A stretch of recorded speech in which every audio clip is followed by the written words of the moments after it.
Welcome everybody to Ashcast episode number 3. I am joined by one of the greatest developers in the history of video games.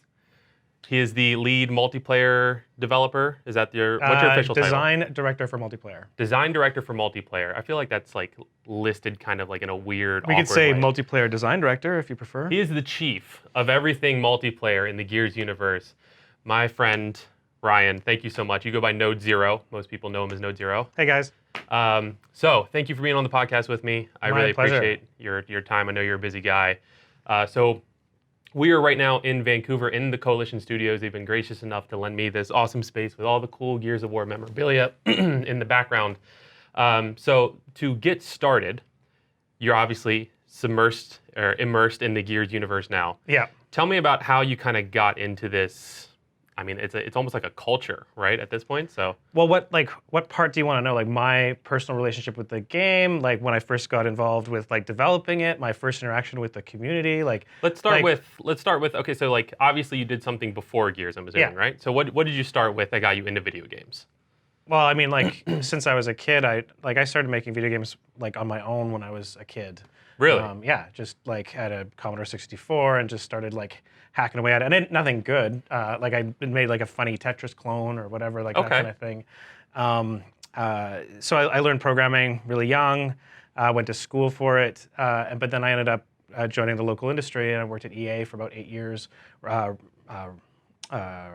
Radical for about 1, and then before EA, and was just something that I always wanted to do. And after EA, I jumped into the startup that Microsoft bought to make the studio here in Vancouver. So And was that Black Tusk at the time? it was before Black Tusk. It was a Okay. studio called Big Park. Okay. And we were a very small studio of about 30 people, and then Microsoft wanted to get into Vancouver, so they bought our studio, and then it grew into like a larger studio, including Black Tusk, and then it got so big that it split into 2, and now there's the Coalition over here on Beatty Street, and then there's a whole giant Microsoft development studio up on Granville. So Wow. like, there's a big presence here now. I had no idea that this was like a kind of a hub in Vancouver for Microsoft. It is becoming that, yeah, for sure, yeah. That's awesome. So you started off like the kind of like the stereotypical, like I was making games Yeah. like in my room or in the basement or whatever. Yeah. And then you said you worked with EA. Are there Yeah. any titles that we would recognize that? I worked on SSX 3 and 4. Okay. I worked on NBA Street 3 and 4. Really? I worked on Need for Speed for a little bit. What else?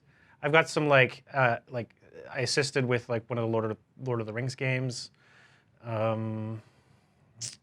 What else? Those are like big titles. Yeah. So it's like stuff that people have played. Yeah. Everybody's played SSX. Everyone's played Need for Speed. Yeah. And then you got into Gears somewhere along that line. Yeah. So I like after Big Park was the studio that like here, and the Black Tusk was working on a bunch of other games projects.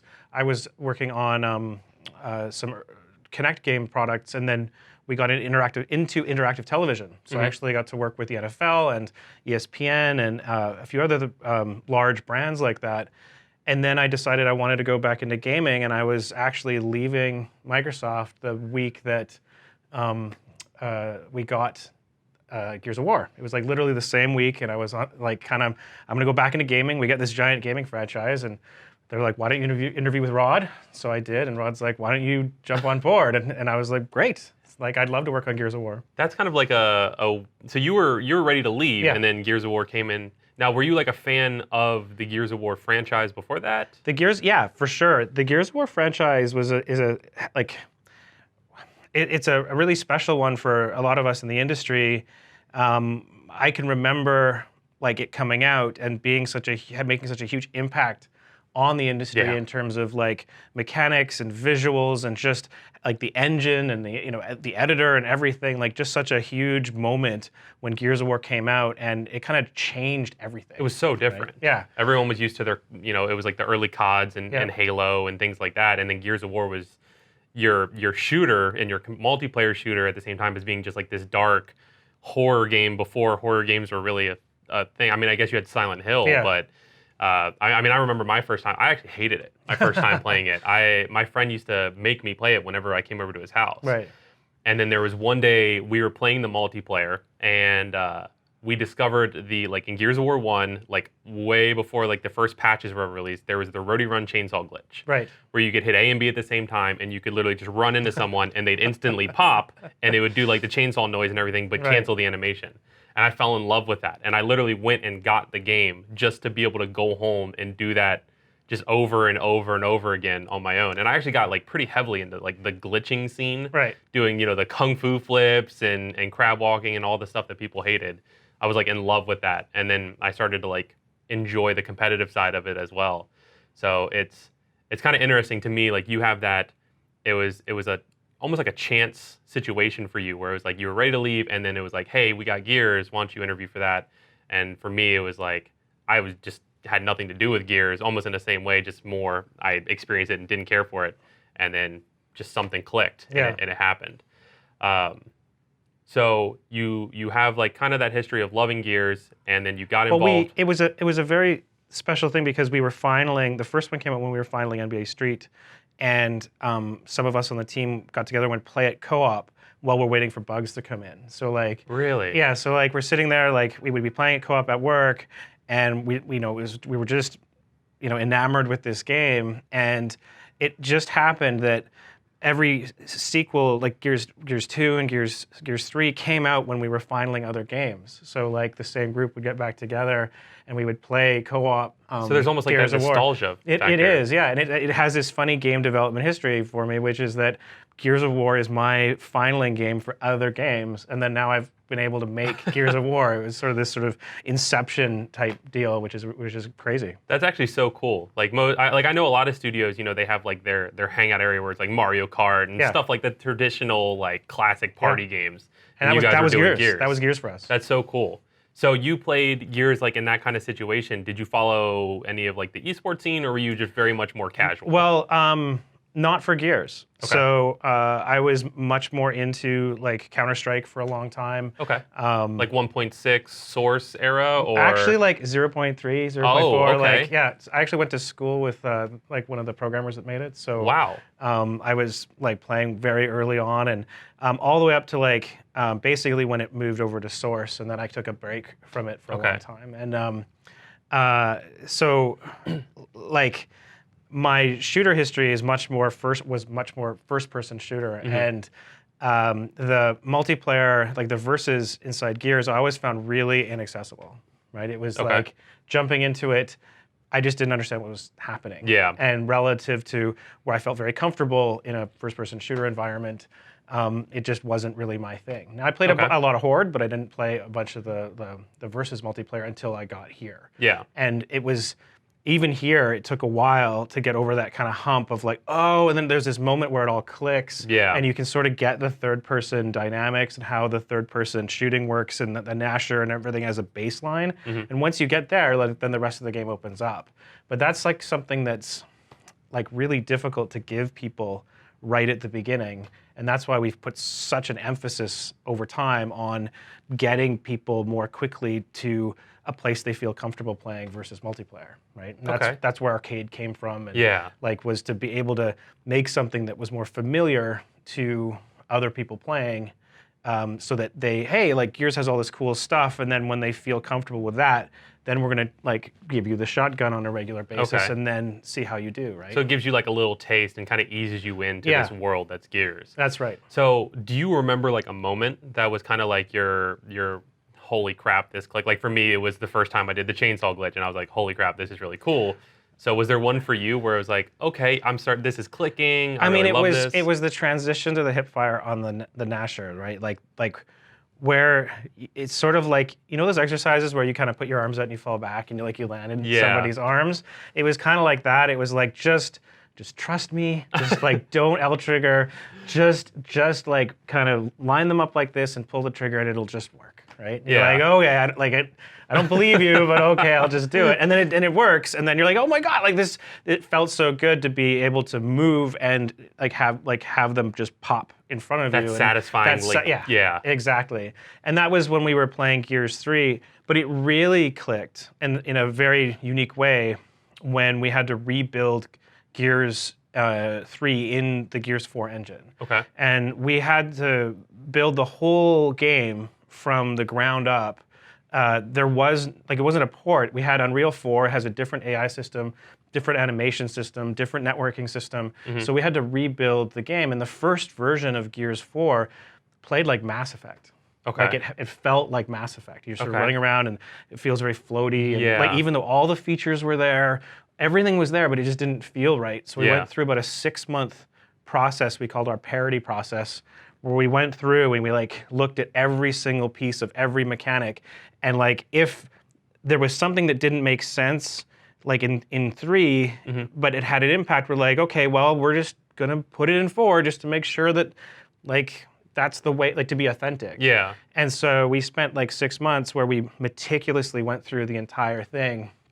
And by doing that, it just exposed me to the richness of what was in there. And like the depth Yeah. of everything. Exactly. And those things that may not have made sense actually turned out to like have an impact somewhere else. And Yeah. like being able to understand not just that the shotgun was satisfying by using it, but to be able to go, oh, okay, like they have these really subtle rules to make it satisfying, just gave me so much respect Yeah. for the design that was there. And seeing that technical depth in the design was something that really like appealed to me. Seeing something like that and being able to understand it, it almost feels like when you can appreciate like a true piece of art, like whether it be a song and you can understand like all the layers and Yeah. instruments and things like that, or even like a painting when you can understand the brush strokes and something like that. So being able to see the depth and the insides of, you know, how Gears works. Because a lot of people, you know, they're used to use Counter-Strike as an example, or even like Halo or Call of Duty, where that first-person camera makes it so the rules are a lot easier to kind of define. Yes.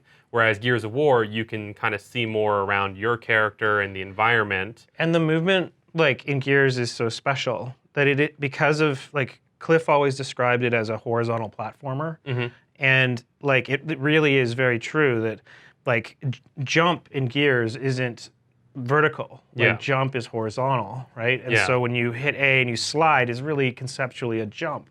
And being able to swing through the environment is a completely different movement style than any other game. Yeah. And then like the amount that has been able to be built on top of that core is huge. Like we added, you know, the CCC stuff in Gears 4, like all the like you wouldn't believe the amount of animation that has to go into the system just to get all the movement and interactions with cover right. Like it's thousands Really? just to get like from this angle and this stance and like, you know, leading into this thing and like all the blending that has to happen to make it all work. It's huge to make it look like a modern game as opposed to just, you know, something from 2006. That's So fascinating to me. It's huge. Like I wish we could get the specific numbers, but like it's a very, very sophisticated animation system that makes that feeling be so solid Yeah. in Gears 4 and Gears 5.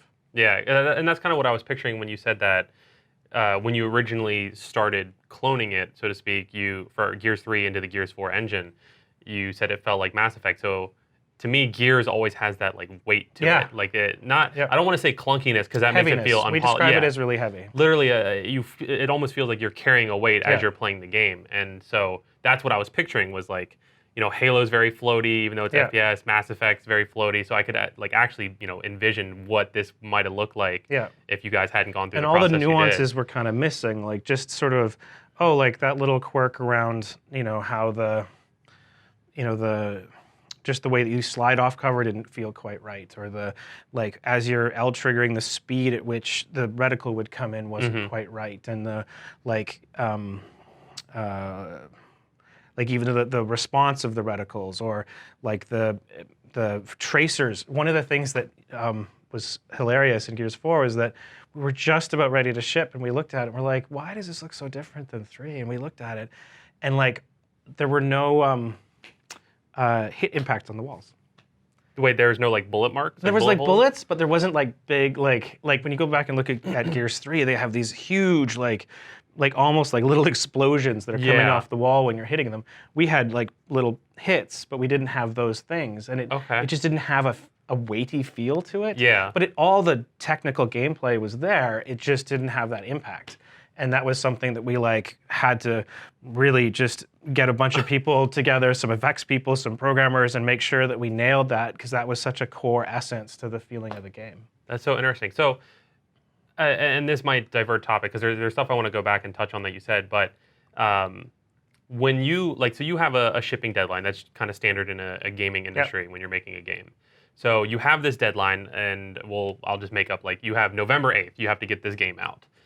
That's my mom's birthday, actually. What is the time that you have to be done before that goes? Well, there's many done dates. Okay. So many done dates. So like we usually do a work back from where we're going to ship. So say it's September 10th, for example. So the final version of the software that's going to be on disk has to be out like somewhere early August kind of deal. So like, wow. Because it has to be printed and put into boxes and then shipped around the world. The final version that's going to be on the disk has to be out, maybe like a month in advance. Okay. Right? But that, we aren't even really working on much at that moment. Even then, that's really like very final big problems that we have to make sure it gets solved. The actual software is sort of hands off, like at least a month before that. Interesting. Okay.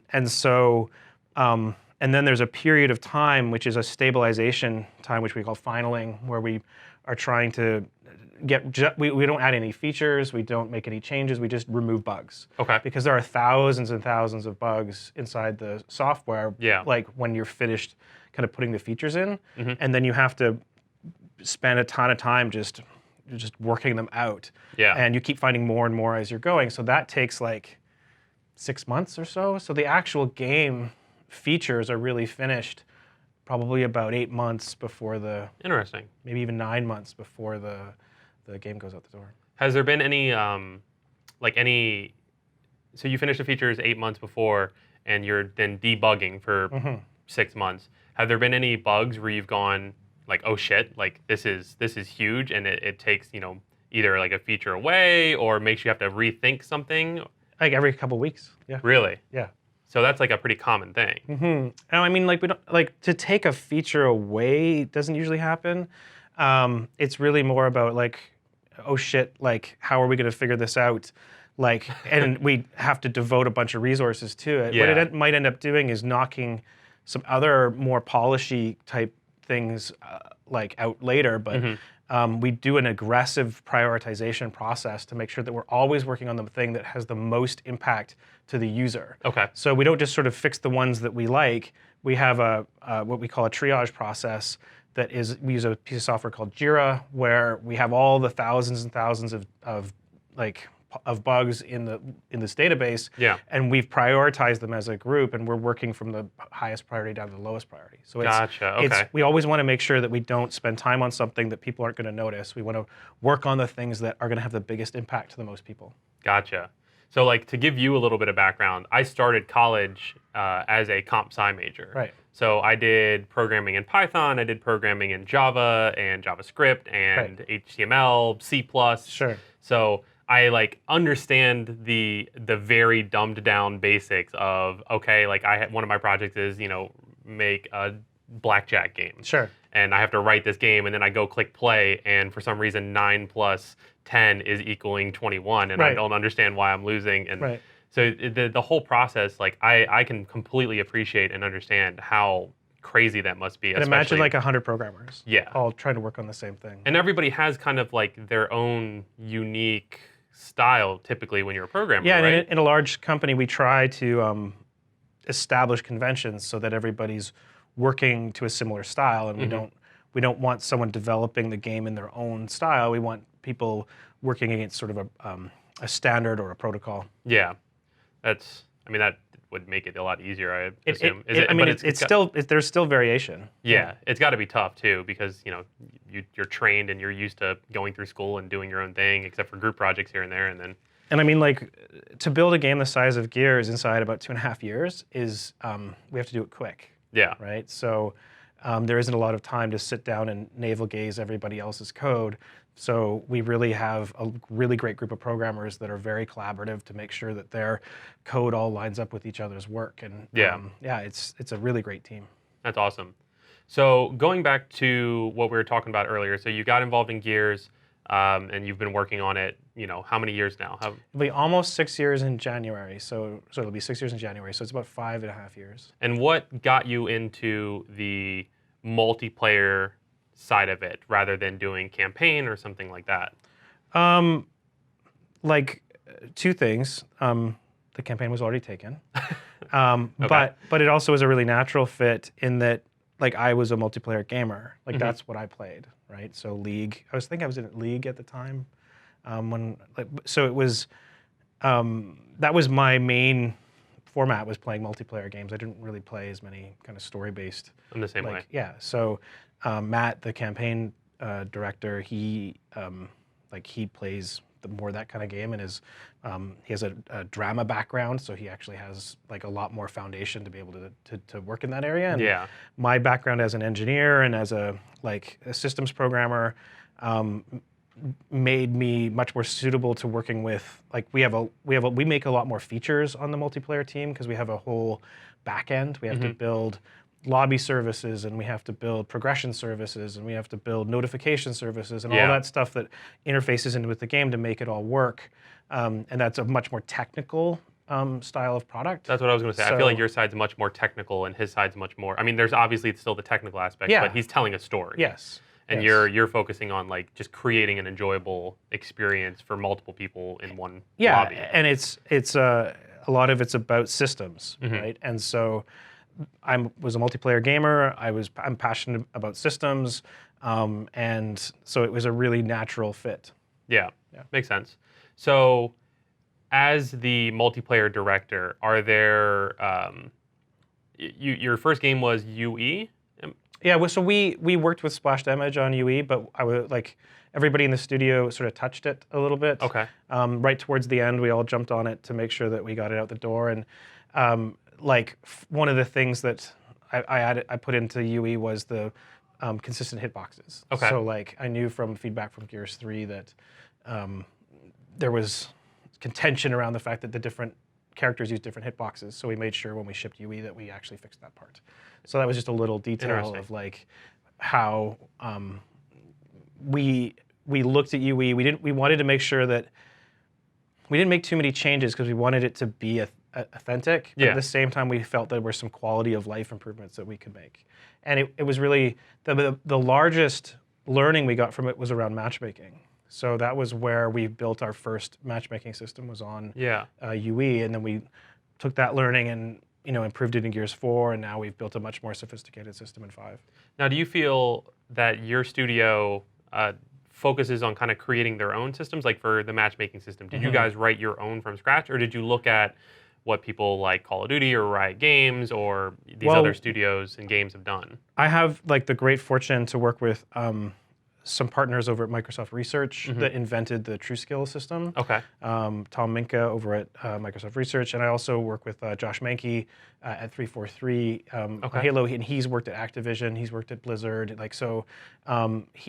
We are pretty familiar with what the rest of the industry is doing, and we've published some major improvements to matchmaking technology with TrueMatch 2.0, which we published a few years ago. So we've been making pretty cutting-edge improvements to matchmaking, and we've got more on the way with Gears 5. So it's awesome to be able to work with high-end research scientists. And they all have PhDs in mathematics, so it's great just to work with that team to be able to put together cutting-edge matchmaking. I had no idea that there was so much, I guess, considered when you create a matchmaking system like that. Yeah, so there's that iron triangle of wait time and ping or QoS and then the skill shape, right? And historically, one of the very beginnings, none of these are even considered, right? It's just hey, there's 8 people in a room, here you go. There really wasn't even a notion of being in a different region, like that, being in a region was the first idea of like, okay, we're going to separate people by region. Okay. But like that, I'm talking in a decade ago or whatever. But Microsoft developed a new technology that is now called Smart Match. Okay. That is in Xbox Live. That is the foundation for the matchmaking component of putting people together. And the thing that we've layered over top is the skill assessment of how good people are. And then now with our new system called True Match, which we've built on top of Smart Match, it actually uses AI to figure out what the best combination of wait time, quality of service, and skill gap is for like each like region around the world, like in real time. So it's sort of doing that constantly to figure out, oh, okay, like right now in Brazil, the best thing to do is this to get the best results overall. So when I log on my Xbox and I search for a Gears of War match when Gears 5 comes out, it connects to your servers, and then this formula kind of takes over and reads my information. And okay, that's really interesting. Yeah, we do, like, we build on top of Xbox services. So and we also share development with Halo. So it's not the same. They have their own stack of services. However, we do share like a core of technology with them, and that's been super helpful. Like, when we add stuff, they get to use it, and when they add stuff, we get to use it, which is great. That's awesome. But there just isn't an off-the-shelf package that you can get. Here's a AAA set of services. Now, what's awesome about our acquisition of PlayFab is that we're starting to be able to put that together, where Microsoft actually has as an offering with PlayFab and Xbox Live a really comprehensive set of services that even a smaller developer can just grab and have access to. So if you're a game developer coming into the Xbox universe, you can get involved with this PlayFab package, and then you kind of have the tools, or you're starting to build. You can connect to backend services that are built for you. That's awesome. You don't have to actually build it yourself. But being a large game, that we will, like, hey, if we want to put our card service together for 4, there just wasn't, you couldn't just go buy a card service and stick it into the game. You needed to build it from scratch. Interesting. There's so many details, and that's why I love doing this podcast, because there's so many like things that I don't understand about the back end of Gears that, this is a very technical episode, so we're talking about a lot of like nitty gritty of what goes on in game development and Gears of War specifically, but that to me is like super interesting just to hear that other side, because my experience is so focused on the content and the esports. So it's really cool to me to hear like those details. So you have this this matchmaking system.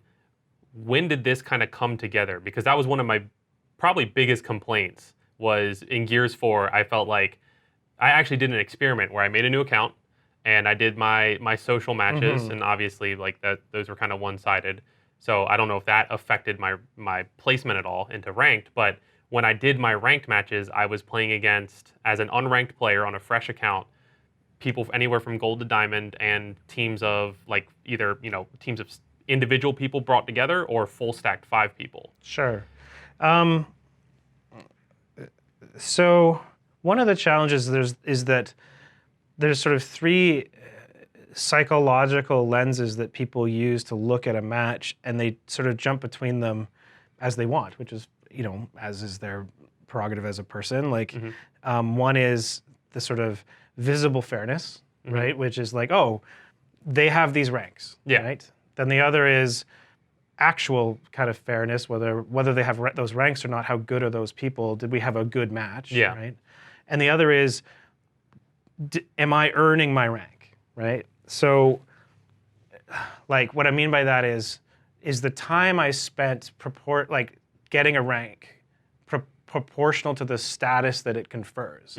And for different people, that will be different amounts of time. So when I go into a match, let's say there's a 5 stack, but guess what? They're at this level, and you as an individual are at here, and we've given you a team that's here. So even though they're a 5 stack, you can cleanly beat them, right? So just because they're at a 5 stack doesn't mean they're automatically going to beat you.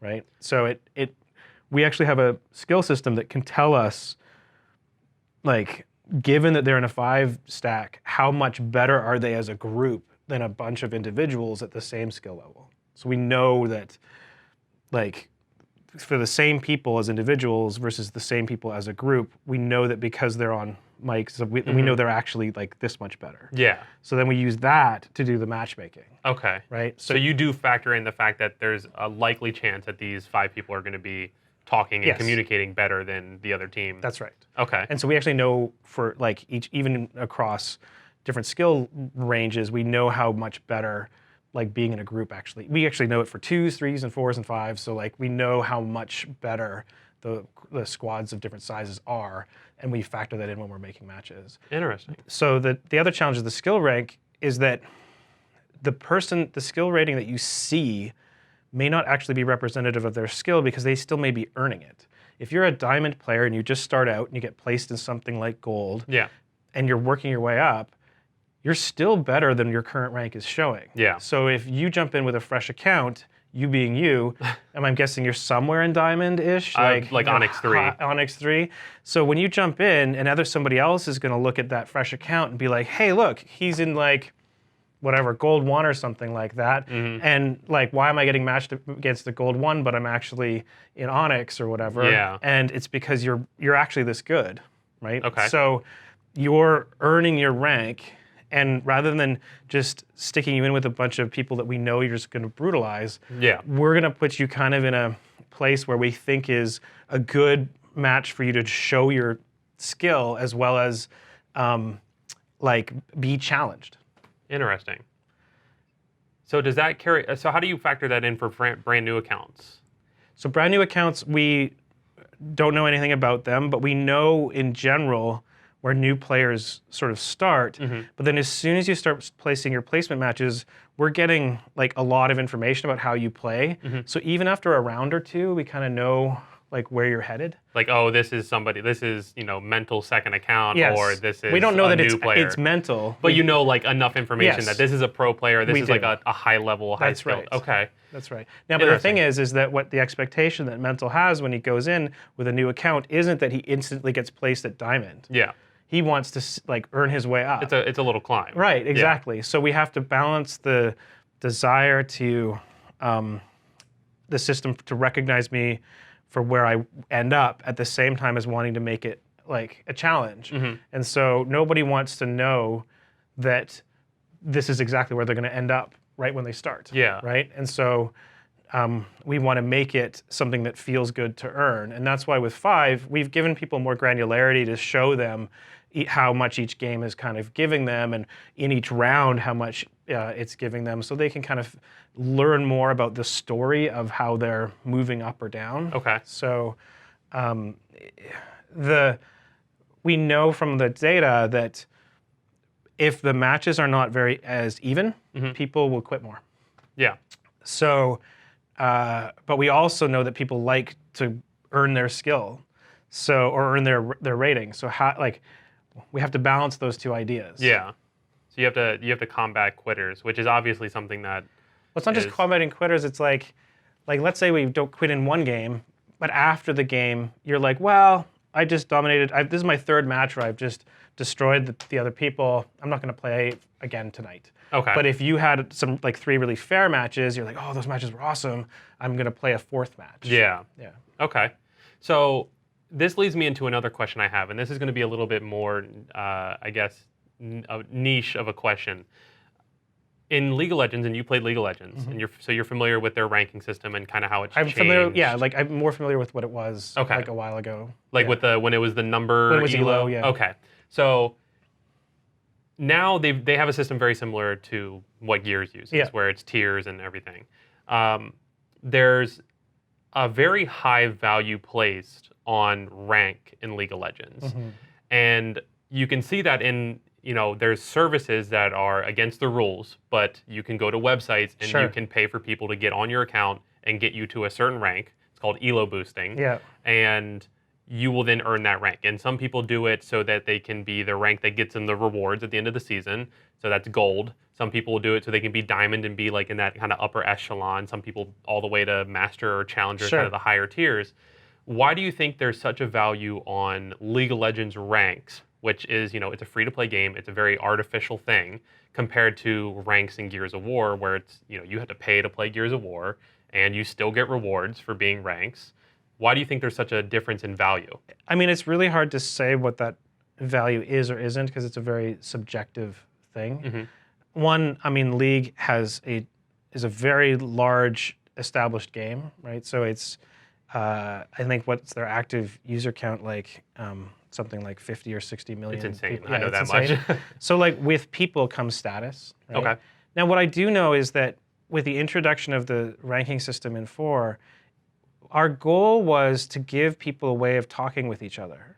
So we didn't want, it wasn't the first thing off the top of our head to encourage people to pay people to rank up. Yeah. What wasn't like, let's make that.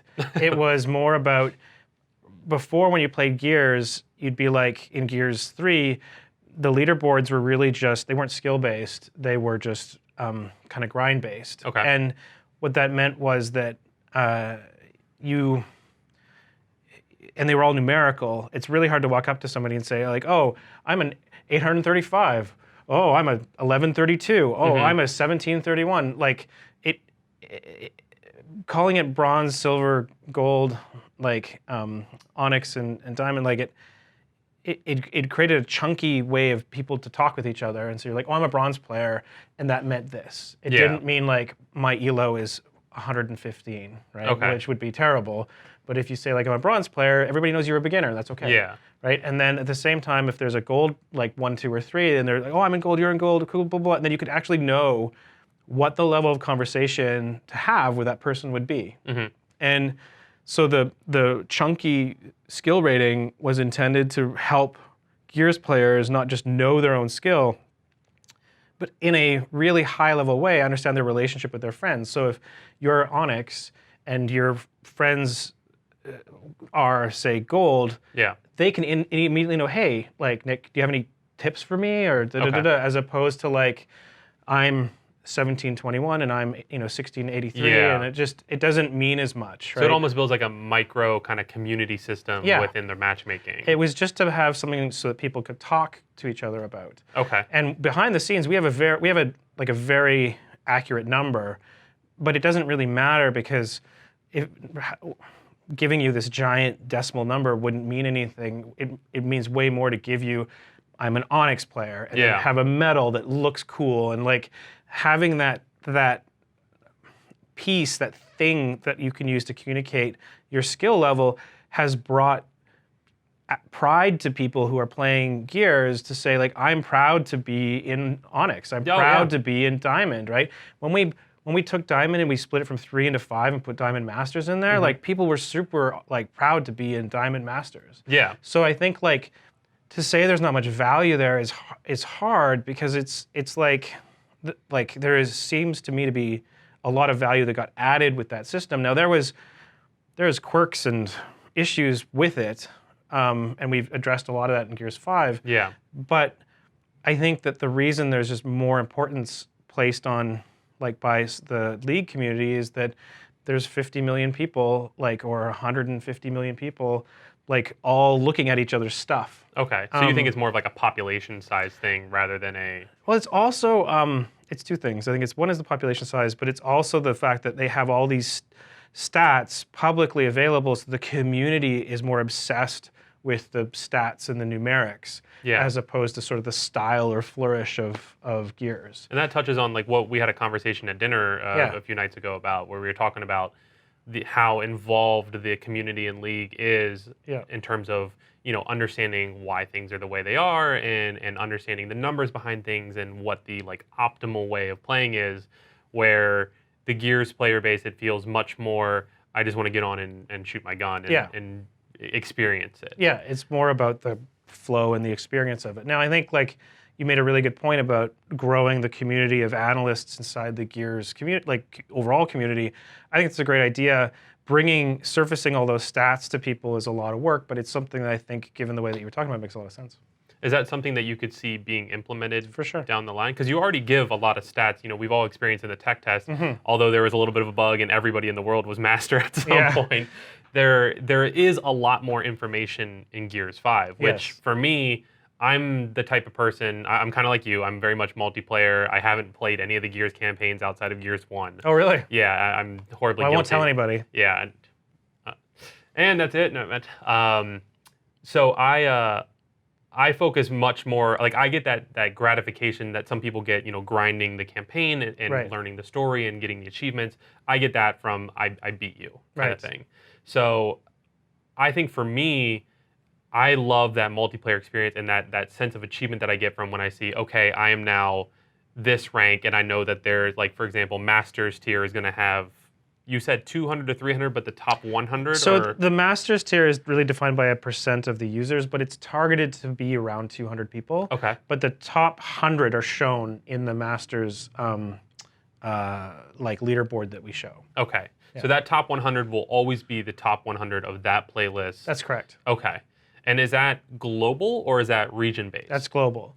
So the whole, like the idea would be to know who's the best in the world at a given playlist, and we felt like 100 people was enough precision to, like, if you can get in there and kind of move up and down, you would really care if you were like 65th versus 55th. It's a really meaningful, meaty thing. So I think that helps support.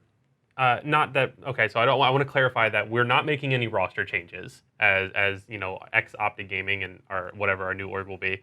But for somebody like me who, when I worked in League of Legends and I was building a team, I would, maybe have one player that I was friends with, and then I'd go, okay, I'm going to give you a list of players that I see on the Challenger ladder. You tell me what you think about them. And that's how I would build these competitive teams. And honestly, a lot of those players have ended up in the LCS. Right. So I think that giving that system and that leaderboard of that, okay, these are the top 100 escalation players. Right. And obviously a chunk of those will be pro players who like playing the game. It might not be Mental, because Mental is weird and he spends most of his time on Counter-Strike and is somehow still a god. That's an interesting... I mean, so what I'm hearing is if you want to get better at playing Gears, play some Counter-Strike? No, because he is the absolute opposite of everything that I preach of, repetition and, putting in the time and the effort and the learning. He's just, I don't know. So I think having that list of the top 100 helps, maybe the amateur scene in esports, where they can go, okay, like, our group of friends, like, I've kind of exasperated all my resources in my group. Who do I look for? Okay, maybe I'll look at this list and see if any of these players I can send them a message, because that's literally how it was done. Game Battles was supposed to be that sort of hunting grounds for the recruiters. I just don't know if it was ever kind of surfaced enough for you to be able to draw from that or not. Yeah, I think Game Battles, as much as it was a competitive outlet, I think there were so many flaws with the people who kind of cheated the system, and there were some people who were more notorious for DDoSing and things like that. So, like, it really got skewed in the matches. And obviously that happens in any kind of leaderboard situation. Like in League, there's the people who win trade or the people who get boosted. So there's obviously, like, those issues everywhere. But I think having just that base outline that's kind of built into the game will kind of help define where people who are recruiters can go look and do that recruiting. And I mean, escalation is also played by people that want to be competitive. So you know that it's already filtered down to people that are pretty serious. And the top 100, like, even just being in Masters, period, just puts you in the top 200. So the top 100 will be, like, great ground to grab new players from. But even if a person comes up and says, hey, I'm in Masters, like, boom, they're already a candidate. Exactly.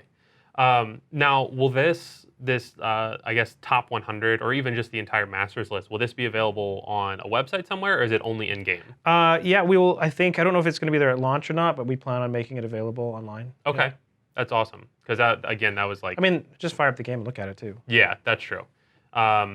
So kind of shifting a little bit, you have revamped Escalation. We've all experienced Escalation 2.0 for those of you who watch E-League, and then for people who participate in the tech test.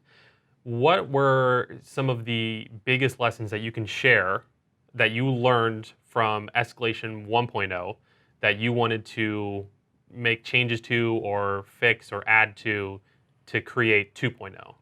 That's a great question. The largest, like, there's a few of them. The largest learning we had was that what originally started out as an opportunity for people to express strategy with the weapon picking ended up over time kind of degenerating into sort of a very similar style picking and a very simple meta, which is we're losing up here, put a boom on the other side of the map. Yeah. And that just, to me, fell flat with regards to where I wanted to see escalation go, with a meta that would have people talking about like what people should do, and it just ended up being boring. Like that theory crafting kind of level. So we wanted to bring a lot more theory crafting to. The other thing is that even though it would like people would lose by throwing their lives away, they weren't really, for whatever reason, they were still doing it. Yeah. Right. And we wanted to communicate to people, hey, you're like this life that you're playing right now is super important. So we added a finite life system to surface that. Now, lives in Escalation 2 matter a lot more than 4. However, they still mattered in 4, but people, because it's a respawn mode, I guess people made the assumption that it doesn't matter if I die, I'll respawn. But by dying, they put their team at a disadvantage, and then they ultimately lost, but they wouldn't connect those two ideas as much as we wanted to. So surfacing the amount of lives and reducing the amount of respawns changed the game to make people consider their lives more, which actually slowed the game down, which has made it more watchable, and which really was one of the things we wanted to do, was to show the viewers the intricacies of what is playing out in front of them. And by having the teams kind of slow down to consider each other more, gives the viewers the ability to do that. And we had concerns that it was only going to be possible in a game mode like Execution, but we've recreated that moment inside Escalation, but it also isn't every single round, right? There's rounds that are just mayhem, and then there's rounds where there's a slower, more strategic element, and that was really one of the successful things with Escalation, was having the rounds change over time and having the rounds be different between each other. So we wanted to continue that. That worked pretty well. The last thing that didn't work that well, which we wanted to change, was that we felt that some of the rounds were a little bit filler. That it was, people kept saying that the mode is too long, and what I took that to mean was actually that there were parts that were boring. Okay. Right? That it wasn't dense enough. Yeah. Like, that it wasn't, there were rounds that were kind of just like we'd seen before. Yeah. And so having the two halves with everything resetting kind of meant that people were playing like 2 games in one game. And I think that's one of the things that led to the feeling of it being too long, is it's like, here's the one arc, and then I see the arc again, and it almost feels like we switched maps, but we're still in the same map. And all the weapons were wiped off, So we now have it where you play all the way through. Yeah. And when we play it internally, we no longer feel that kind of like round 7, 8, 9 sort of slowdown anymore. Where it like feels like it resets completely. Yeah. The game feels like smooth all the way through, and every round feels really dense. So that it's still a similar length. I think it might be a little shorter, to be honest, but just because of the way it gets played with the limited lives. Yeah. However, it feels better. It feels like a full game is being played, and there isn't any of those sort of dry spots. Interesting, because I picture it, there's very few times where I actually get to sit back and be just a casual viewer. Right. I'm either looking at it, a replay or a tournament for, kind of research purposes, or more like from an analytical perspective, or, I'm just cheering on my team if it's a 2K and I can't participate. So I think that it's almost like when there's a movie and you hear a movie's going to be 2.5 hours, you're like, holy shit, that's a really long movie. But if the movie has enough stuff going on where you're so enthralled and captured by the action and the story and the moment, then it doesn't feel like you come out of it and you're like, holy crap, it's already 8:30. What just happened? So I think we saw more of that at the Invitational than we had at previous Gears tournaments. And the one, like the North Star for us was always looking at Counter-Strike, looking at League, looking at Dota, and saying, like, there's some games there that last in Dota like 5.5 days or something. Like, okay, this is an exaggeration. You didn't laugh, so I was like, okay. Well, there are 2 Dota hours, games right? There are Dota games that last 2 hours. And a League game might go anywhere between 40 to 90 minutes, or Counter-Strike similarly, like 60 minutes to 60, whatever, like best of 30 rounds, right? And so it wasn't that a game couldn't hold people's attention for that long. It was that the game as designed, geared, like with the density of great things to watch just wasn't there. Yeah. And we've always been looking for a way to create an epic storytelling mode that would rival those other game modes, as opposed to making a grab bag of little modes that makes us look like a carnival. Yeah. Right? Like if a person turns on a basketball game, they aren't playing like, 3-on-3 and then horse and then half court and like they come up with a scoring system to figure out who wins the game. There's just a game of basketball being played, right? And what we want, and if you look at the big successful esports, like it's like, League is one mode where they and it's been the same for 9 years. Yeah, exactly. Yeah. So we wanted to find a mode that for shooters told a story. And when you look at Counter-Strike, it's great because of the economy play that's in there. Yeah. There's 15 rounds on a half. It's epic. Yeah. And we wanted to sort of, we felt that given the action-oriented nature of Gears, we might not be able to get all the way there, but we definitely could go much further than Gears had previously. And when we look at Call of Duty or Halo even, we think that we have a better, more a richer esports product. We think we have a deeper game. We think that we have more potential to kind of play in the waters of bigger esports. Mm-hmm. And we need to do that. We need to be aggressive and ambitious, because if we just are retro looking, we aren't going to grow into being more relevant to the rest of the world, right? Yeah. And that's, to be an esport, that's what we need to do, is we need to appeal to people. We need to entertain people and show them what is great about this game.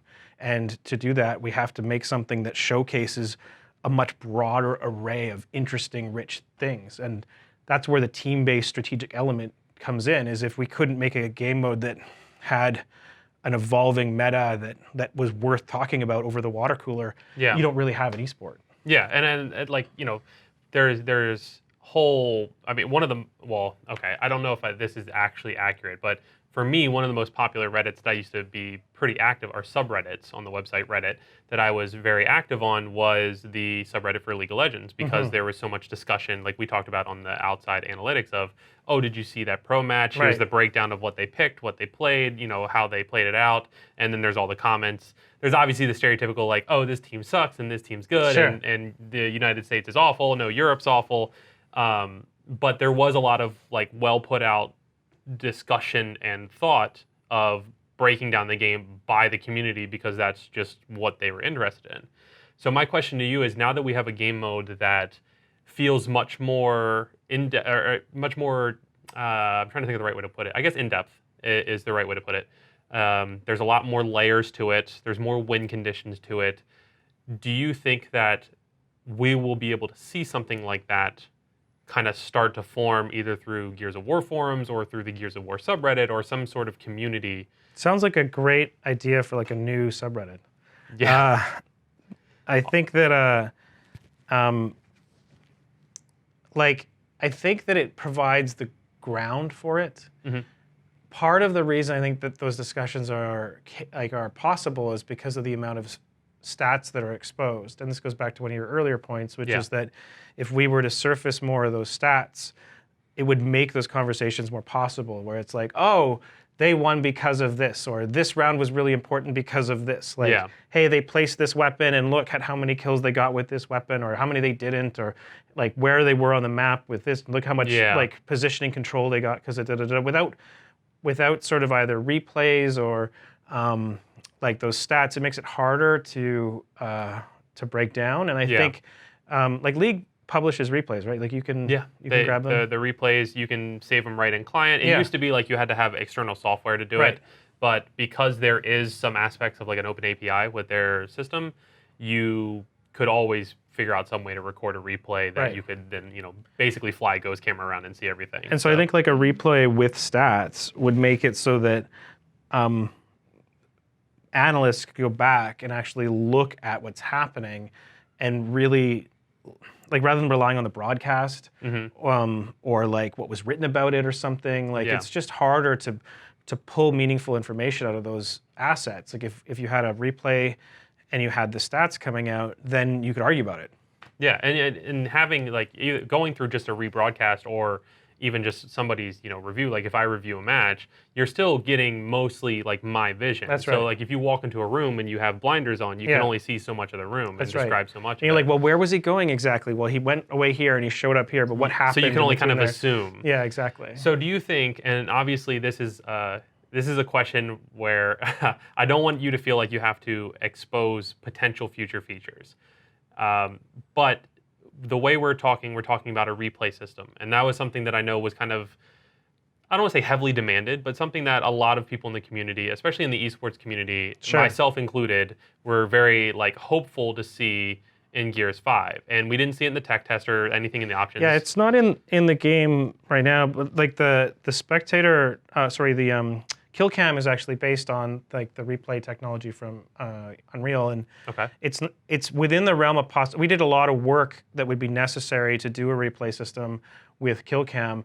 Now, like kill cam is a narrower use case than the full implementation, so it's something we'd like to do. We can't commit to a timeline or if or when it would happen. It's just that because like we have like at a high level like half of it done.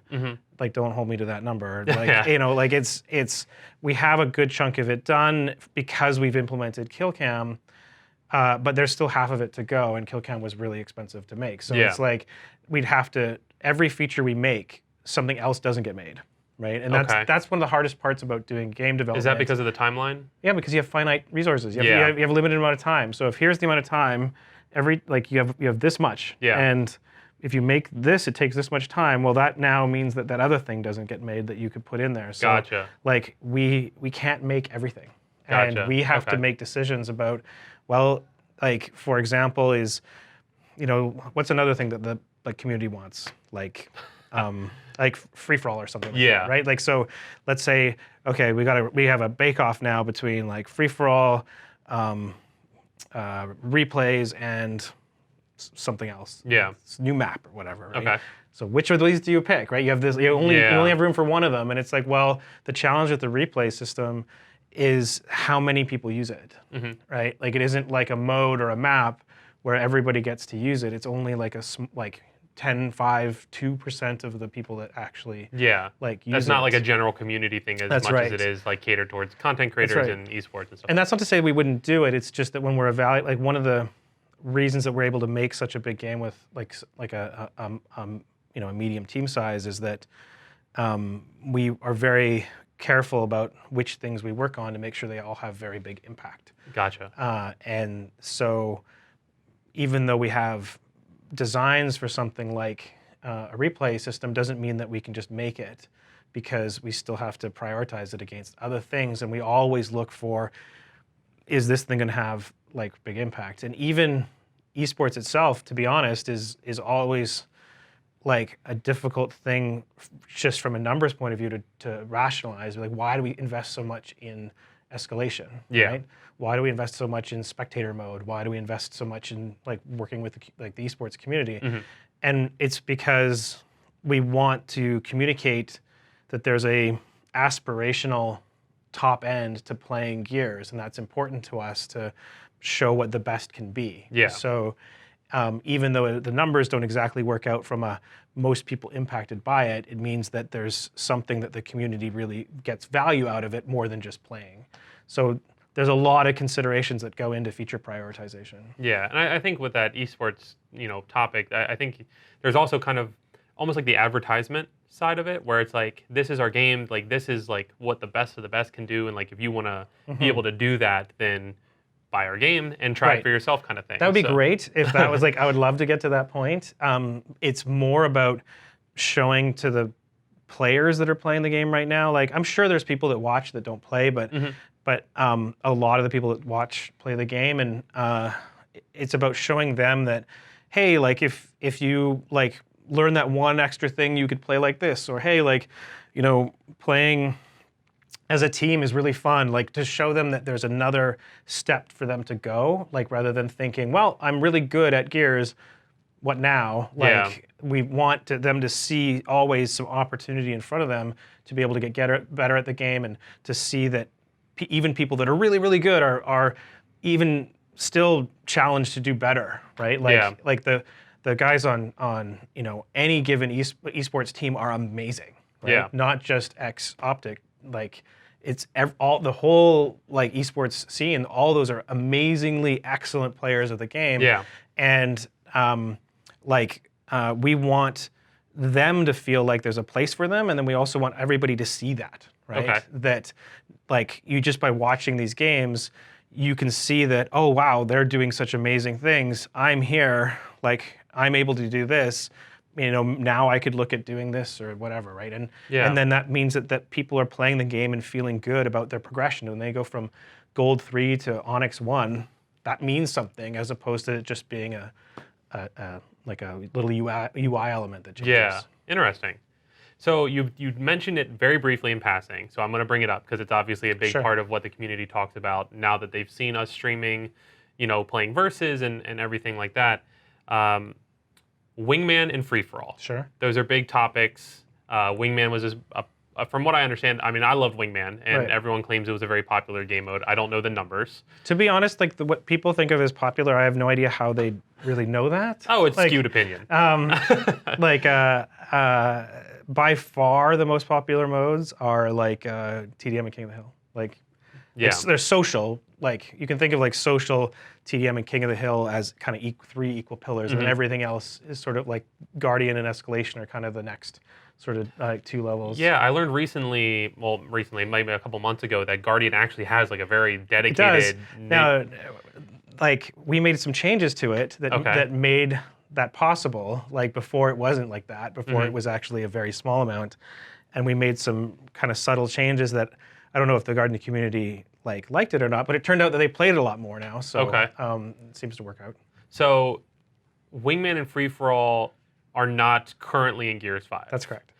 Was it another one of those situations, kind of like the replay system, where it was like, okay, well, we could work on putting Wingman or Free for All in, but that would take away potentially from X, Y, and Z other things, or? Yeah, that's exactly it. I mean, the hardest part is actually building lobbies and scoreboards that support more than 2 teams. Mm-hmm.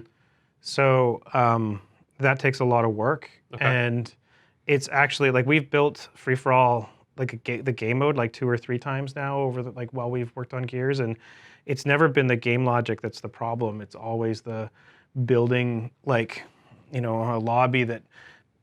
Lobbies have a lot of functionality in them, like joining them in progress, ranked lobbies where you can swap slots, private lobbies where you can kick people and join as spectators, and so there's a lot of functionality in those things, and to be able to go from just a 2-team layout to a 10-team layout, and then switch it to a pairs of 2, there's just a lot of work that goes in there.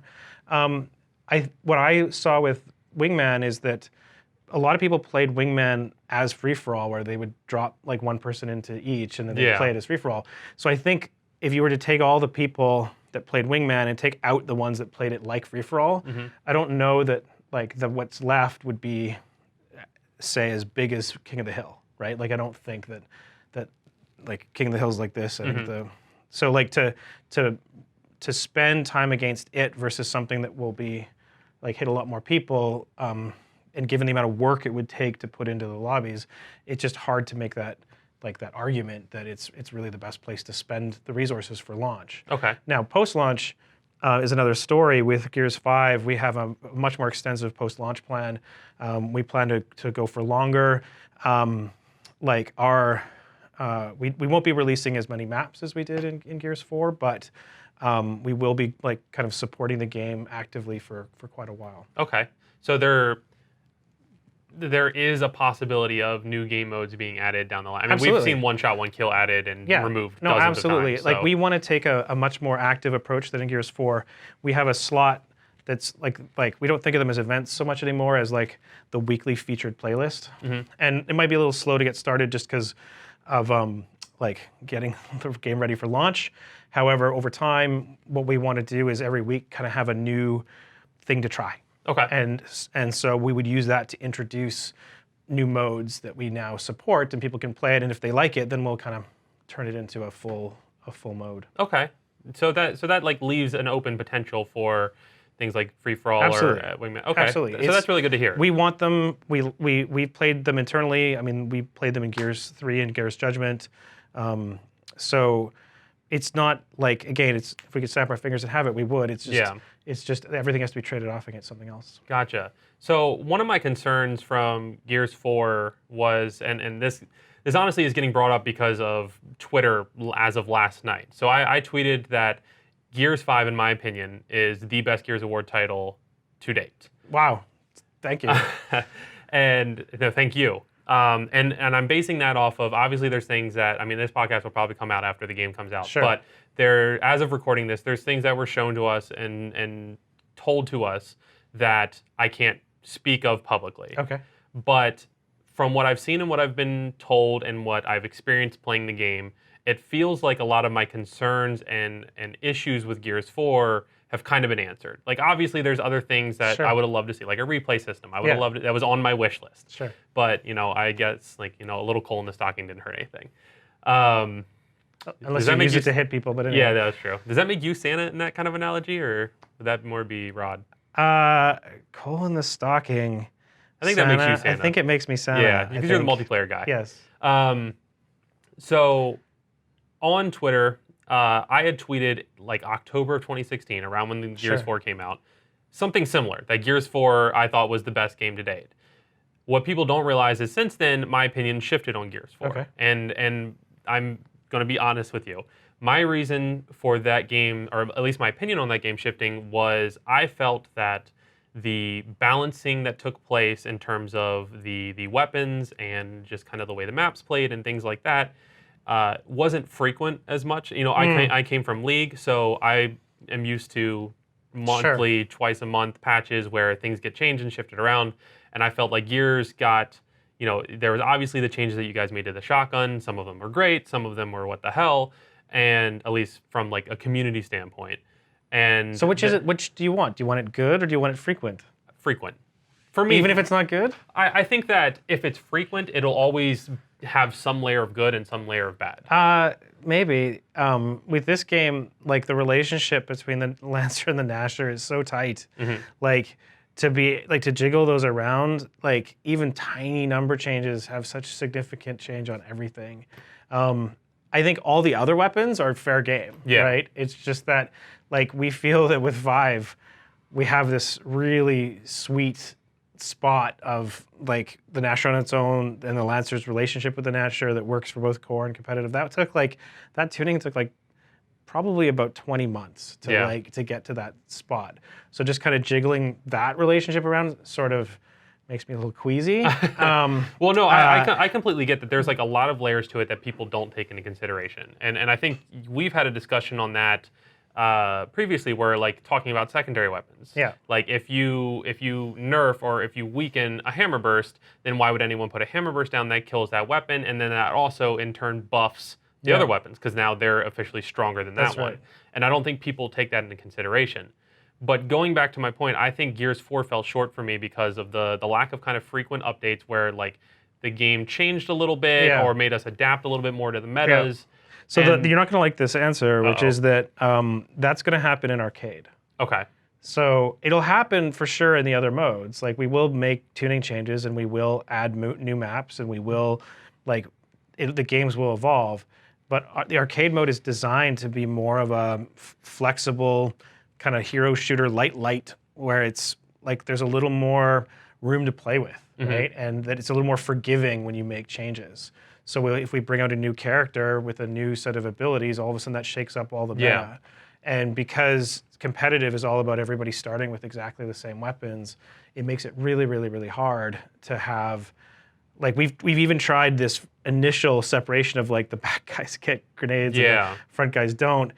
That's super controversial, right? So to have a system in the future where there was differences between the characters and stuff, like I think that's probably years out, if ever. Do you see that being a path that Gears goes down? Where we haven't considered it because of, I don't think it's just too hard to balance right now. But I mean, it'll depend on the reception of arcade. The reception has been really good for arcade. Internally, it's been great. The tech test, it was really good. So if it actually becomes one of the more popular modes, then maybe there's an argument to look at a hybrid for how we bring it across to competitive or something like that. But that's a long way away. I want to see one of your weekly playlists be a chaotic playlist where the abilities from Horde and Hive come over into multiplayer. We'll take the two extremes. We'll take Escalation and Horde, and we'll put them together. Yeah, that's a neat idea. There you go. Like they have the hill, and I'm JD, and I call in my airstrike. That's and right. There we go. So there was that aspect, and then the new content. I felt like obviously like there was a lot of feedback, both positive and probably majority negative, on the new maps for Gears 4. Sure. A lot of them were never implemented in competitive. They were tried and tested and played with a little bit, but they didn't really have the right balance to them to be competitive maps. At least that was the overall opinion. Yeah, and I think, okay, so do you have a question or a point there? So I guess my question or my overall point comes to, I feel like from what everything has been said and told and shown, Gears 5 is going to answer those concerns. In a way that doesn't leak anything, can you kind of confirm that we're going to be able to see new content that could play a part in esports and could affect and update? Because we've talked about like the variables of esports. Sure, we can always update tuning. There will be new maps. Mm-hmm. For us, it was always like, with Gears 4, we tried to be very ambitious with the amount of maps that we could bring out, and it was a little harder than we thought. Okay. We also took a different philosophy internally than I think people saw externally, and we learned a lot from that.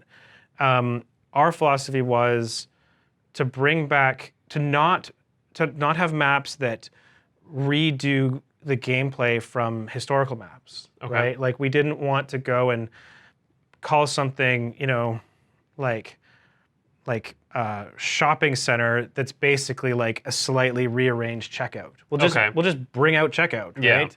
Because those maps are so good. We wanted our maps to be new maps that were just not like reshufflings of ones that already existed. Like Blood Drive has those like stairs going down to a center lane, like with the wraparound through the sides. So like we were very careful whenever we would make maps to say, okay, like this map's actually is great, but it's turning out to be kind of like Blood Drive or kind of like Checkout, and we would sort of put them aside because they're too close to what had already existed. Interesting. So to bring out new maps was harder in 4 than it was in previous ones because there's so many more to work with. And then in 5 was actually even harder because now we had all the ones previously, and that's why we brought out some of the older maps like Checkout and Blood Drive. We spent a full maps art budget bringing them forward like that, and we did it because we thought that those maps were so deserving of being played that's the approach that we took, was like, we're not going to improve on Checkout, so here's Checkout. Okay. Right? And I think people took it to be like, oh, there's all these maps that are like we've already seen before, and it's like, well, we thought that they're like, we wanted to be respectful of the designs that had come before us, and we thought that rather than having like the new maps kind of tread on some of that space, here's our new maps, and then here's like the old maps that do that job. And when you look at the range of maps that's in Gears 4, it's actually really wide given all the old maps that are brought forward. Now, the amount of like what we put into making those maps didn't seem to be as valued by the community, so like we probably won't be bringing forward maps and re-arting them like we did in 4. We'll generally be bringing out new maps only, but that will also mean a slower drip of maps because they all will have to be designed. It takes more time. It takes a lot more time. Yeah. Lots more time. People probably have no idea how long we've done some of the streams where we show people that it takes between about 3 to 4 months just to get the layout, and then it takes like another 4 or 5 months just to do the art on a map. So we're working on maps now that are probably going to be shipped a year from now, but that's crazy. So that reminds me when I toured Riot Games in January of 2011. It was right after college, and I was a huge fan. And I had a friend, actually the owner of VVV, like the old Years like clan. Right. He worked at Riot Games for a while, so he got me a tour because I had been part of VVV. And they had drawings, and they had this big like pinup board that was probably the length of this wall, and they had color-coded like pinups of characters and skins, and the colors showed where they were in their development. And obviously, you know, like I can't talk about or couldn't talk about or say anything. And then I would see a year later a character be released that was one of the characters I saw on that board, that, or a skin 2 years later be released. And so it's just kind of crazy to think about how far in advance you guys are compared to what we see as a community. Yeah, it's like, I mean, obviously with Gears 5, it was about 2.5 years in the making, and we're about a year ahead of, you know, whatever like gets launched, right? Yeah. So it takes a lot of work to make the new maps, and I hope that people, like, we've taken this approach because of the feedback we got from 4. I hope that people value the fact that there's now, like, every map is new, but it will be slower. Yeah. So speaking of maps, there's a map builder in Gears 5. Yeah. And right now it's exclusive to Hive, right? So are we going to see that in the Versus or applicable to the Versus? So yeah, it'll still use the same tile system, but we will want to people to make, like, you know, execute like all the different Versus modes that are supported. They'll be able to use the tiles to make the maps. So in the, you know, you could do some great 2v2 sort of style like maps with tiles or whatever. And same with Horde, which we expect to see crazy Horde stuff come out of that. And yeah, like I can't wait for people to try making Versus maps with it, because I think the range of possibilities will be huge. Yeah, and I think that'll help fill that kind of void of, you know, maybe the maps are taking longer in between, and maybe, like, you know, for me, like Halo 3, right? You had that same kind of idea with Forge being introduced, where you could go make your own maps based on like the existing world of the maps that they created. We've taken a very different approach than Forge. Like they went with a very rich, almost like a full game builder, and what we've done is more like a track builder or a dungeon builder, where you drop tiles in, and it'll be a very similar approach for Versus, where you'll drop tiles in, they'll connect, and then you'll say, okay, like here's the tiles that will have the rings in it, and here's where the spawns will happen, and you can play kind of King of the Hill on your map. That's awesome. That reminds me of, did you ever play Time Splitters 2? Time Splitters 2 had a very similar tile-based. If you go back and look at the Time Splitters 2 map builder, and then look at ours, you might see some similarities. Okay. It's actually, they're remarkably similar, but it was completely unintentional. So really, like we got to like a point, we'd all played, or not, I'd played Time Splitters before, but I hadn't built a map in it. And we went through the like year-long design process of building our map builder. We finally got it to the place where we wanted it to be. And then someone's like, "Have you seen like Time Splitters map builder?" And we were like looking at it, and all our jaws dropped. As it like literally, oh, it's very, very similar to what we'd done. So well, that's good, because honestly, I don't know how many people out there have played Time Splitters 2. It was a really great game.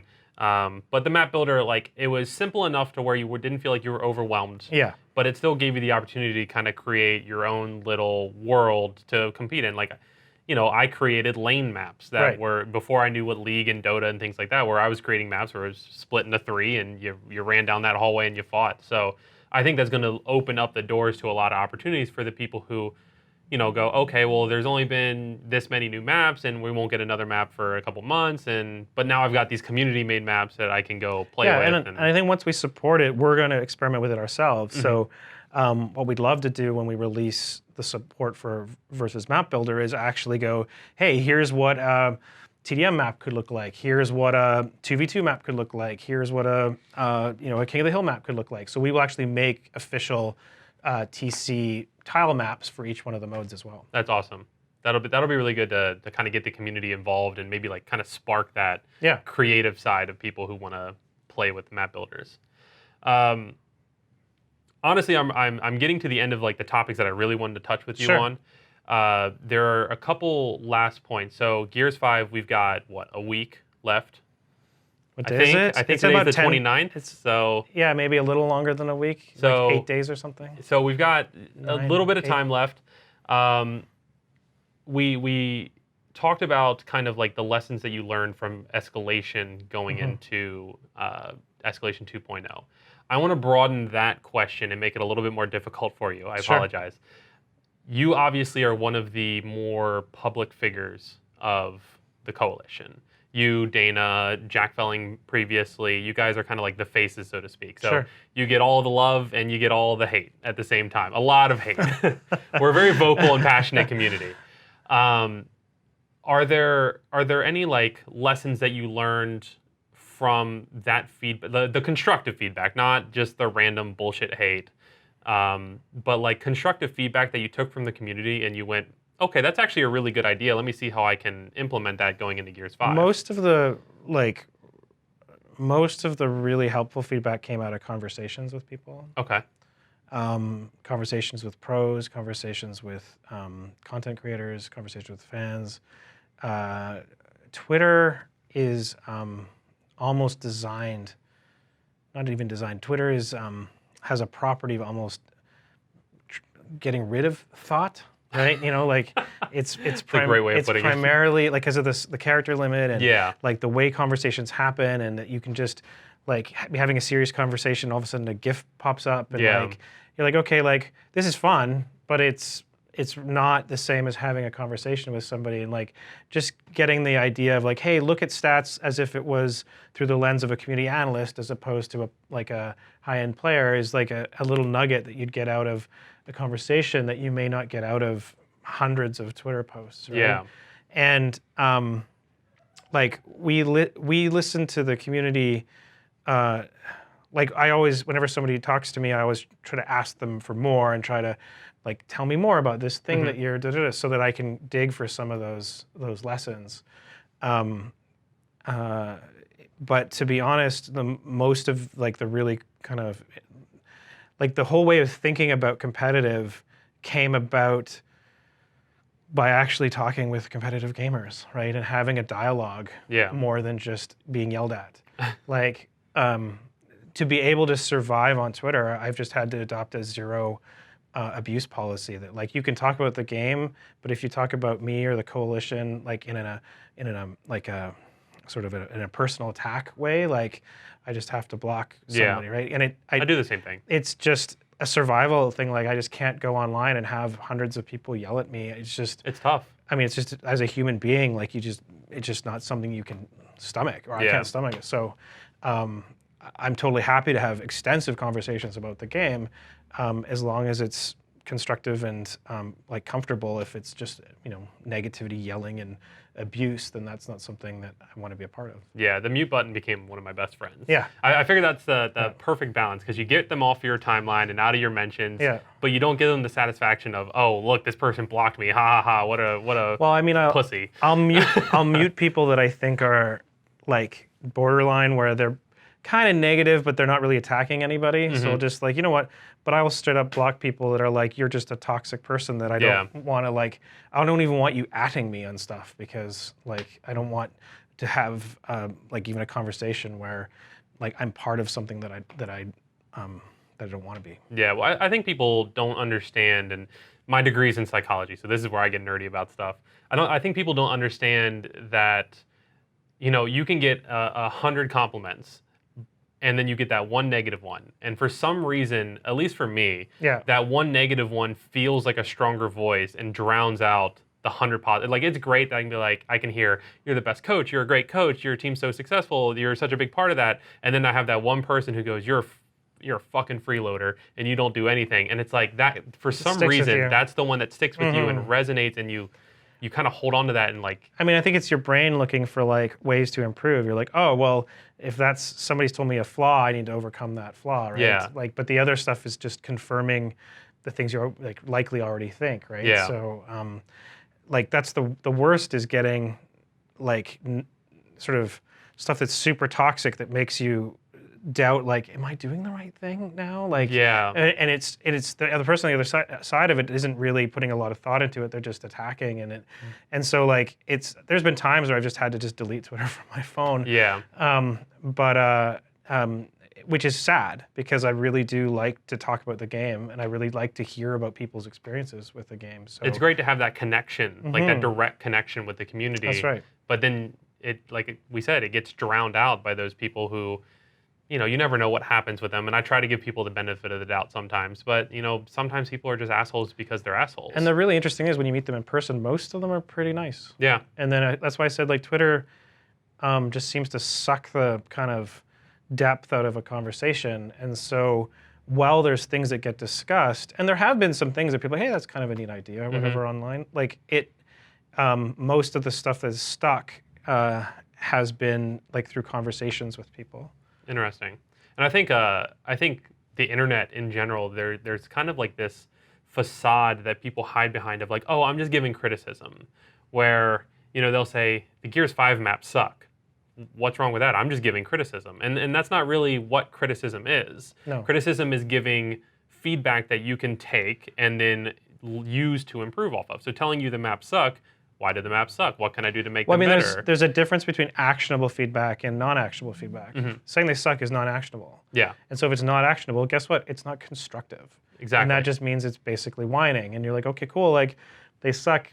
That's like, sure, you're welcome to hold that opinion. Yeah. But it doesn't help anybody move anything forward, right? So if it's like, well, this map has this flaw in that, the rotations are too fast, and that means that this gives this position too little advantage over this if you take, but like actually give us some meaningful feedback. That's been one of the most difficult things, is to actually have our our design team has gotten really good at making maps, and like we still listen so much to the community, and it's often hard sometimes to know, like, okay, like, did we screw up, or are they just not seeing it? And like, there's nobody to tell us the right answer. There's nobody. It's not like Marcus walks in the door and is like, your map is amazing, right? It's like we have to have the self-confidence that, hey, we made a really good map here, and it's something that we've got a lot of very powerful processes internally to be able to do that reliably, but it's also just, we have passionate, talented multiplayer designers that love this game and play it a ton. Like, our studio plays these maps every single day. So we've learned to listen, but also to be able to have the confidence to take risks and to rely on ourselves and our judgment to be able to bring out new things that nobody expected. If we just brought back every game, like a map that had been before, then nobody would have anything new to play. Yeah, and that newness is, that's kind of what we talked about with one of my disappointments from 4, was just kind of like how it stayed the same. At least from the competitive side, it felt like it stayed the same. Well, I also think we were very conservative. Like, we didn't know if escalation was going to be successful. We didn't know if it was going to be a deep enough mode. Do you think it was? I think it's the deepest mode that existed, and I think 5's is better. So I think that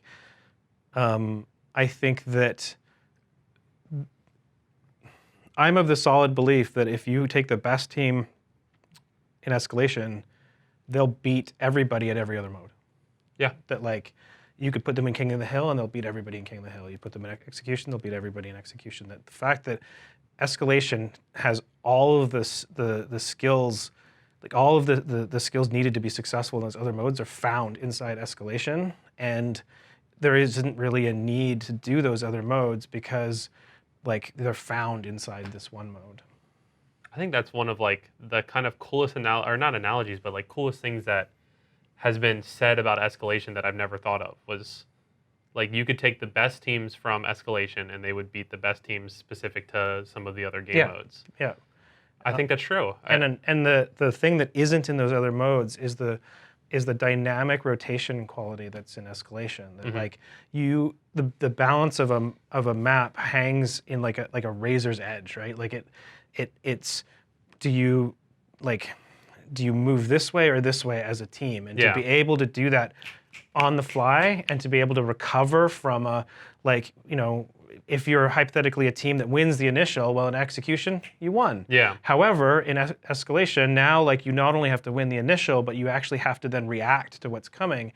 And a really good team that might lose the initial is actually able to come back from just having somebody else's foot on their face, right? Yeah, exactly, right? And it's because you can think about exactly where you need to be, and that's just a skill that isn't found in the other modes as much, right? Yeah. So, like, being able to do a setup on a ring and an attack on a ring, well, you have that in escalation. Like, to be able to do it in King of the Hill, it's just one ring, and sure, there's might be more setups because it's a 5-man or a 4-man setup versus a 3-man setup or something, but just getting practice on, like, building setups and breaking them is that's the only thing that King of the Hill has going for it. Yeah. Right. And then winning initials is the only thing that really, like in execution, is really the primary. Yeah. That's all there is. That's all there is winning an initial, and then maybe clutch fights to kind of overcome Yeah. a 3v1 or something like that. So with Escalation 2, we kind of built on top of that to then take not only unify the modes in one mode, but then add more depth to bring more meta to the game and make it more watchable. So I think that we're on a journey. I don't think we're at the end yet of what like the perfect Gears esports mode is. But I do think that Escalation 2, especially now, is by far the best mode that we have to demonstrate a high level of competitive gaming. That's exciting. It's exciting to see. I mean, I think E-League showed the potential that there is to make Gears a more quality esport for the spectator. And that was one of the things that, I mean, I don't think you were in the room, but when there was a lot of teams on Sunday, or even Saturday, I think, sitting in that kind of like pro player lounge area that was in the back, everyone was going, I actually enjoy watching these matches. Like I heard a lot of pros saying, oh, like this is actually fun to watch. It is, yeah. And it would be matches, you know, like obviously the Ghost versus Reciprocity match, that was an exciting match. Round 13, you know, that everyone loves that.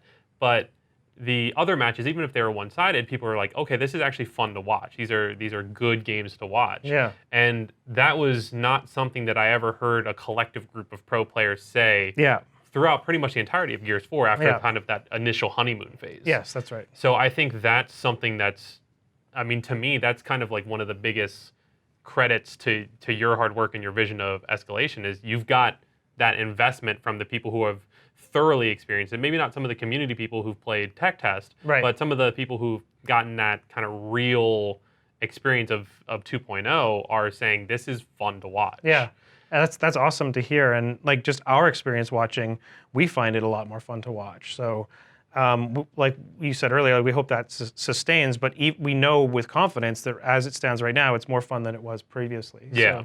So, and a big step up, so that's great. Yeah. So I think the last thing that I want to close with is talking about, again, the esports side of Gears. We've covered how fun it is to watch.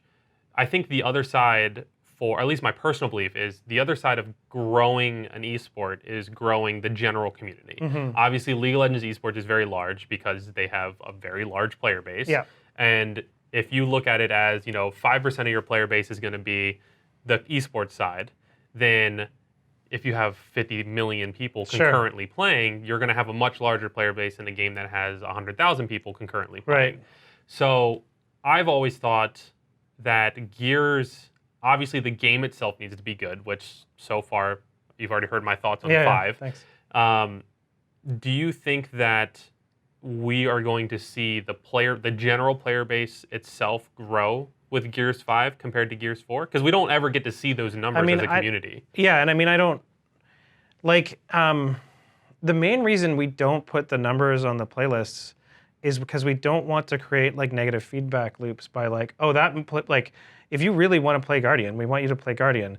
If you look and you're like, well, Guardian has, like, half as many people as TDM, I'm going to go play TDM. Yeah. Well, like, that means that there's less and less people in playing Guardian. Because they get, like, kind of scared away. Yeah, they get scared away, right? So it's not so much that we're afraid of, like, oh, knowing how many people are in the whatever, but there's lots of people playing Gears 4 right now.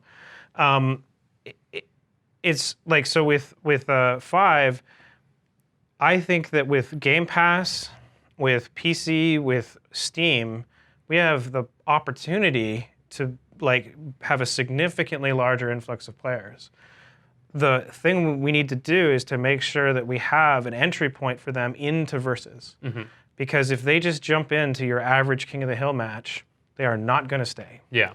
There's too many other great, like, PvP games out there that are very satisfying to jump in and get kills with. So, and easier to jump in and get yeah, kills. Exactly. So that's why arcade mode was so important to us. And, like, from what we've heard, it's working where people are like, oh, I like Gears, but I never really liked the multiplayer and I really like arcade, or I never even played Gears before and I really liked playing arcade mode. So we think that that's a great place for, like, new gamers to come in and play Versus, which will hopefully take a percentage of them and have them kind of find a different experience throughout the rest of it, and even just stick around for the next version of Gears, right? So like I think like we have the opportunity or the potential to be the biggest one yet, and I hope it is. Yeah. But I never want to jinx it. I never want to say it like for sure it will be. I don't have a crystal ball, but it's definitely, I think, the best Gears of War game for sure.